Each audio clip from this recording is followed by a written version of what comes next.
Exatamente agora. Passado pelo sexto, a gente entra no sétimo mandamento, né? E o sétimo mandamento seria nada mais, nada menos do que a gente aprender a morrer. Aprender a morrer. No último Amor Singelo, aquele que a gente conversou sobre a família, trouxe muito a ideia de que a mãe, a função dármica da mãe, além de ser, né, ser a promotora do nascimento dos filhos, ela seria aquela que também precisa aprender a ensinar os filhos a morrer, né? A morrer para aquilo que é necessário, que são esses padrões que fazem a obstrução entre a manifestação do ser que nós somos na vida. E que a mãe deve fazer isso a partir do próprio exemplo, a partir da situação que ela mesma é capaz de viver, que ela mesma é capaz de desenvolver nela a possibilidade de amar a mudança, em vez de ter medo da mudança. Bom, então nesse assunto da gente aprender a morrer, isso vai entrar, obviamente, direto. A gente aqui, eu acho que já sabe que morte e mudanças e transformações de vida têm uma relação muito próxima, né? É a mesma qualidade de energia, né? A gente sabe disso. Vocês sabem também, eu acho, a maioria, algumas pessoas que eu não conhecia, que estou tendo o prazer de conhecer hoje, mas que eu tenho uma paixão muito grande pelo tarô. E o tarô sempre me apaixonou porque eu considero que ele é um livro simbólico sobre a vida, profundo e muito precioso. Ele ensina, ele didatiza pra gente as coisas da vida de uma forma maravilhosa. E no tarô, como muita gente sabe, o arcano 13 é o arcano da morte. Olha lá. Oi. Esse arcano, né, o que a gente tem que talvez perceber logo de cara, que ele não é o que acaba o tarô. Ele é o de número 13. Portanto, ele fica quase na metade dos 22 arcanos maiores. Depois, se a gente considerar o baralho todo, são 78 cartas, arcanos maiores e menores, ele está no início ainda.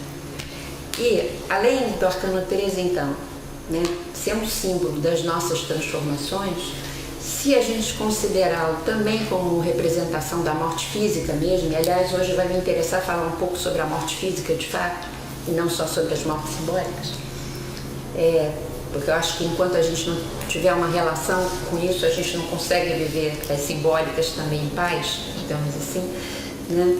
Mas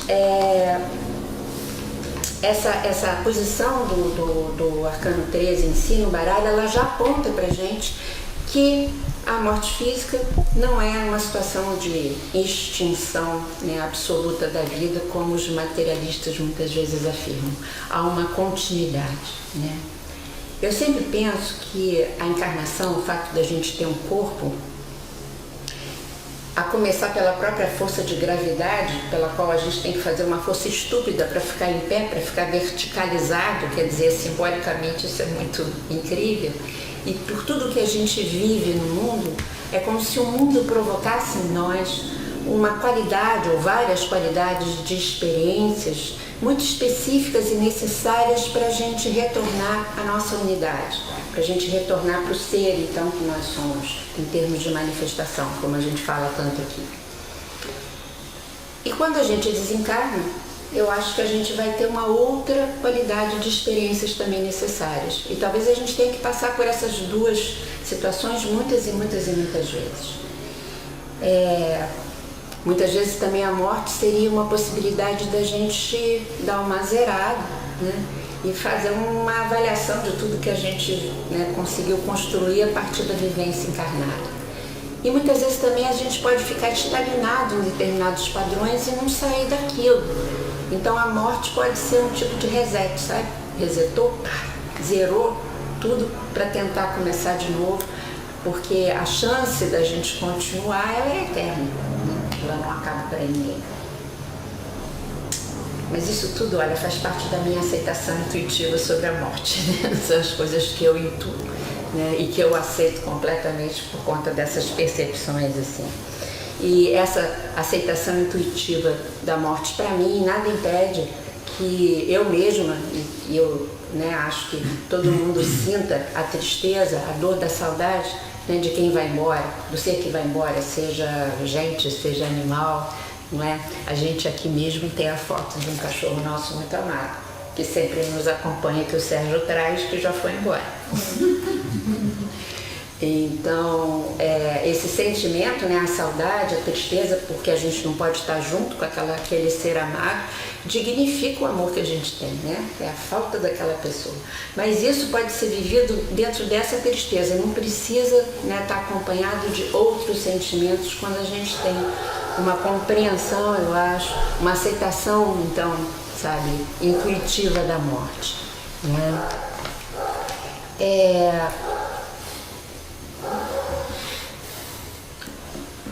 Agora, sabe, é uma coisa interessante. Por que será que o homem, dentro de todo o reino animal, é o ser que mais tem horror à ideia da morte?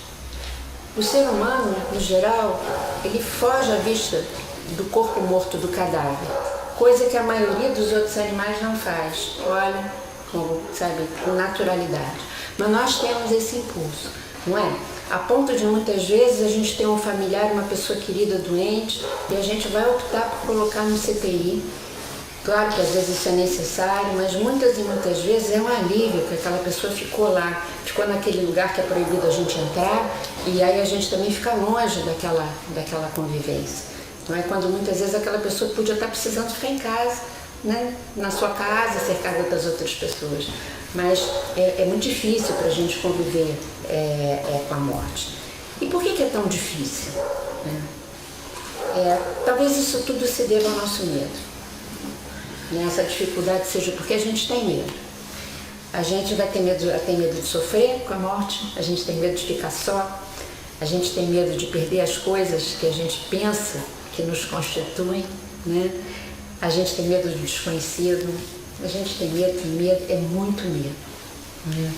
Então, talvez para nos salvar desse medo, seja preciso a gente se iniciar numa relação com a morte mais próxima, compreender o mais possível, eu acho, como os povos antigos faziam e algumas culturas ainda fazem, né? Tem aqueles ritos em que as pessoas vivem a simulação da sua morte, porque aprendendo ali a ter uma experiência de morte, é como então também viver essas transformações da vida, como a gente falou, mas a gente entender qual é a missão, qual é o Dharma da morte. E para mim, a gente volta àquilo que a gente falou um pouquinho tempo atrás. A morte é a forma mais radical em que a gente é colocado diante do mistério, daquilo que é inexplicável. É como se com a morte a gente fosse realmente colocado diante do que a gente pode chamar de mistério tremendo. Aquilo que, né, ou a gente sente lá dentro ou não tem explicação. Diante da morte, tudo o resto passa a ser relativizado. E eu acho que o grande dharma da morte é esse mesmo. Mas uma vez perguntaram para Krishnamurti assim, né? Como é que você se prepara para a morte? E ele respondeu muito simplesmente, com aquele jeito lá que ele tinha, que era muito até, né, direto. Eu morro todos os dias um pouco. Né? E claro que isso não era nenhuma relação mórbida com a morte, mas era o fato dele fazer todo dia, a cada hora, um processo, né, de renovação, de mudança. Era viver de uma forma de fazer de cada dia uma porta aberta para aquele novo que a gente falava até há pouco tempo. Não é? Está disponível para isso, assim.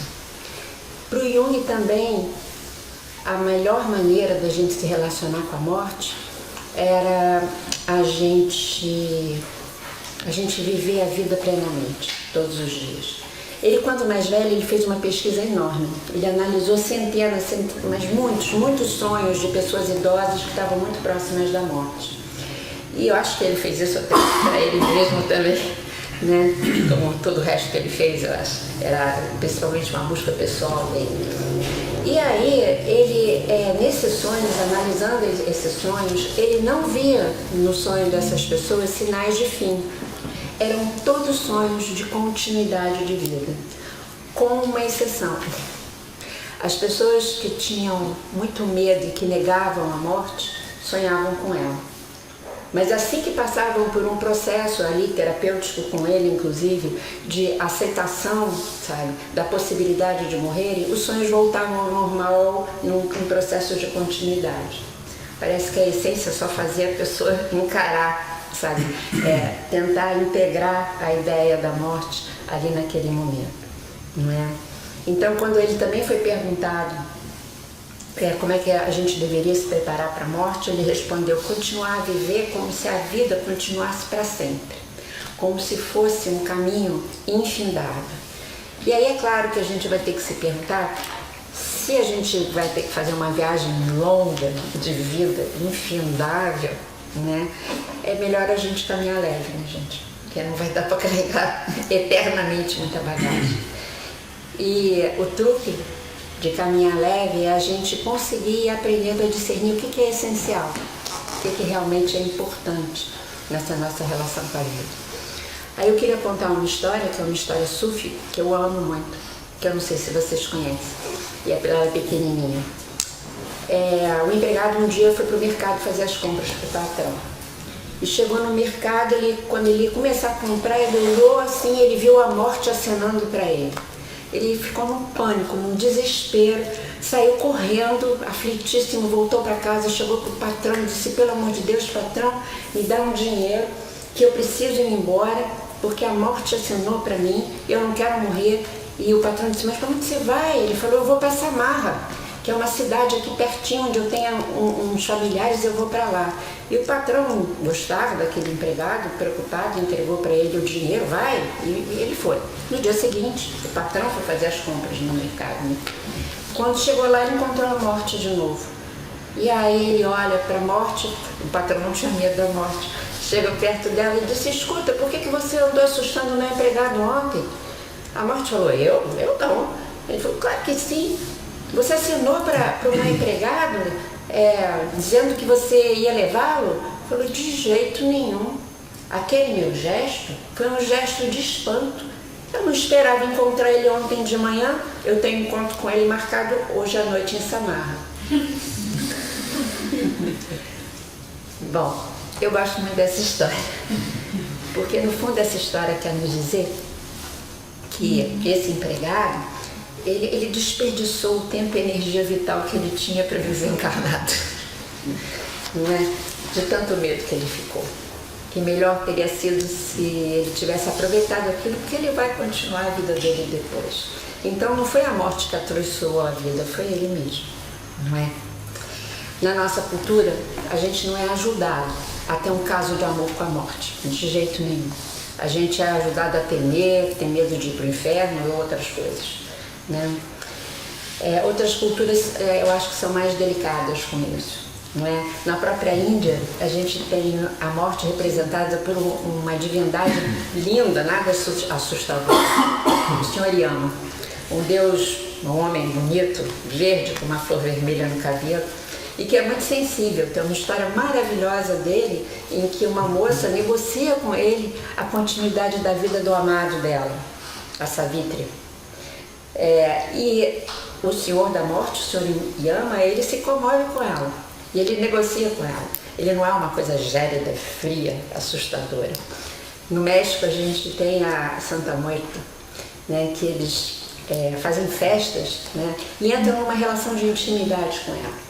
Os celtas, recentemente, semana passada, a gente viveu o que na época, lá para trás, os celtas viviam, que era um festival em que havia durante uns dias a certeza que um portal se abria e os vivos e mortos podiam se conversar. Para nós restou um triste dia de finados, que substitui essa festa, não é? Então... Agora já tem parada, né? né? Copacabana. Ah, é? Ai, que bom. Foi parada dos dias dos finados. Ah, é? Igual o México. Ah, graças a Deus, estão melhorando. 2002. 2 anos que... Ah, é? Então, ó, é o período. Então, eu acho que O que a gente precisa é se tornar íntimo da ideia da morte mesmo. Ter um certo caso de amor também com ela, né? E se isso acontece, provavelmente quando a gente se deparar com ela, a gente vai ter um sorrisozinho assim do lado, né? E esse sorriso aparece para quem viveu a vida como deve ser vivida.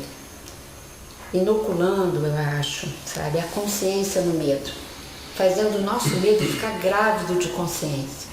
Fazendo com que esse medo, né, grávido de consciência, nos prepare para o devir, faça com que a gente tenha confiança no que vem, né? E aí a nossa criança luminosa de repente pode, né, falar assim, nossa, a morte deve ser uma grande aventura. O Peter Pan parece que fala isso na história dele, assim. Também perguntaram para Krishnamurti, então, para a gente acabar nossa conversa sobre a morte, né? O que acontece quando morremos? E ele respondeu, saberei quando lá chegar. Por enquanto, não preciso saber. E eu disse para o Sérgio lá em casa, quando a gente conversava sobre esse trabalho, eu vou acrescentar uma coisa muito humildemente, né? Nesse momento, eu preciso saber de mim agora. Como é que eu estou agora?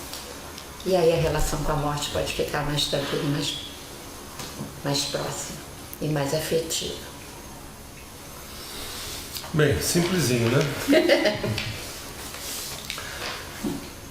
Compreender a sua história de vida, compreender a sua construção com a Terra e esses desdobramentos numa natureza plural, disponibilizar-se ao bom combate, iniciar-se na justiça imanente, empreender a ordenha simbólica, transformar o passado para chegar no presente e aprender a morrer. Eu podia parar aí, né? Mas agora o oitavo mandamento é compartilhar aquilo que eu me tornei, compartilhar aquilo que esse ser humano, esse homem contemporâneo se tornou. Eu queria de novo voltar a uma nova construção quaterna aqui. Depois do adiantado da hora, depois de ter vivido isso tudo, depois de ter tido uma relação mais amorosa com a morte, alguma coisa diferenciada precisa acontecer na nossa vida, né? A ideia de a gente compartilhar aquilo que a gente se tornou, compartilhar aquilo que a gente se tornou. Isso, a nossa prática não é muito essa, não. A nossa prática é da gente ter feito tanto esforço para sobreviver, para se manter íntegro, para dar conta, que no final da vida a gente quer um pouco de descanso, um pouco de tranquilidade, um pouco de serenidade. Quem sabe os netos, os amigos, a família, quem sabe alguma viagem, sei lá, alguma coisa assim.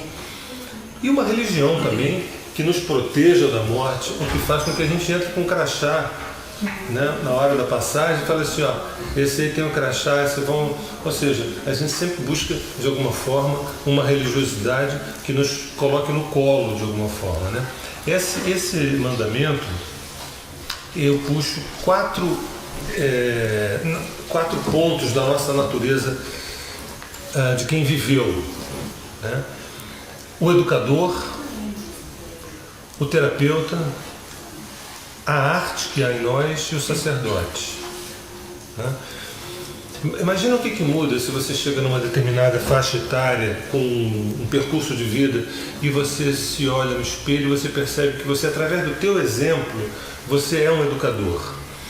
Não fez faculdade, não dá aula aqui e ali, mas você tem uma bagagem, você tem uma história, você integrou alguns conteúdos psicológicos e você sabe ser uma referência, uma espécie de farol, uma espécie de educador. Então você é um educador. Essa função na maturidade, o que muda para você quando você dá esse passo na direção desse educador?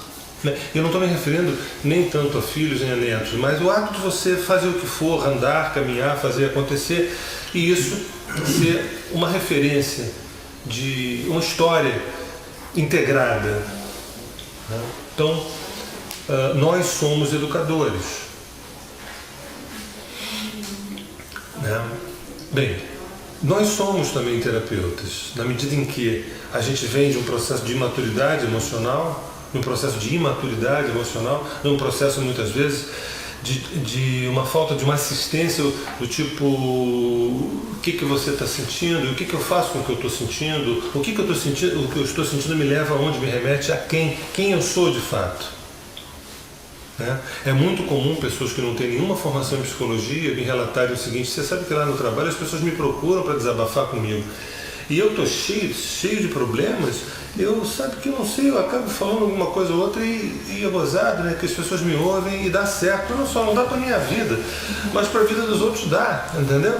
Isso é muito frequente. Isso fala de quê? Que há um psicoterapeuta que não tem nenhuma relação com diploma, nem com uma formação acadêmica, mas simplesmente pelo fato da pessoa ter amadurecido.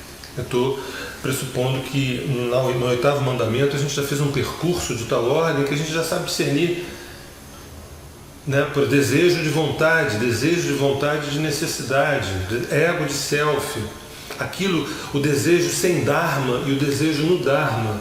Essas distinções me conferem uma função de educador e uma função também terapêutica, de dar continente. Né? Se a gente tem algum desejo cartesiano de ganhar pontos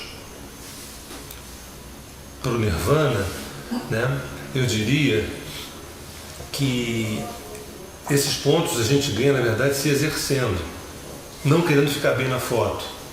Né?